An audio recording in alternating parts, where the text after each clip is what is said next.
Si Lolo Gregorio naman, 84 years old, nagamot di umano ang kanyang namamagang prostate dahil daw sa araw-araw niyang paggamit ng napkin. Marami kasi nagpayo na nakakatulong yan sa mga may depresya sa prostate. Kaya ang ginawa ko, gumamit rin ako. Dahil sa aming narinig, lalo kaming naintriga.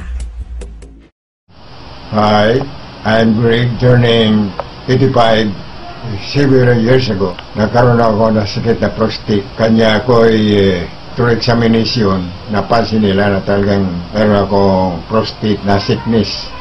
Naramdaman kong hirap akong umihi at ang ihi ko hindi ko danyos. Kuminsan malit pa bang ihi ng pusa kaya ako'y kinakabahan. Ngayon, nung in-examine ako sa Magaling Hospital, hindi ako kontento. Kaya ako'y napa-examine ulit sa PGH para ma-confirm ko kung talagang may prostate ako.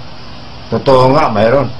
Within a week, pinabalik ako para masiguro kung talagang prostate na sakit ko. Marami rin ako mga kasabay doon na yun na sakit.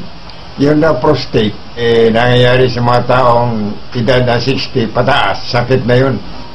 Yun po hindi maagapan, maaaring ikamatay. Sapagkat iba nga, hindi na makahi sa kanyang sakit na yun. Binubutasan na lang tabilira para makalabas yung ihi. Ngayon, after a week, na binigyan ako ng doktor ng tablets. Niresitahan ako, parang maintenance na tablets yun. Kaya lang, sa kamahalan, hindi ko ma-maintain yung pag-inom ko.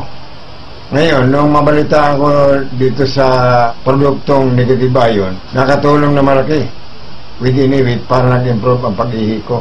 Naging regular na, hindi na ako kinakabahan sapagat nun, ihi ko hindi continuous. At kadalasan sumasakit yung balakang ko. Left and right, balakang. Dahil nga ron sa prostate.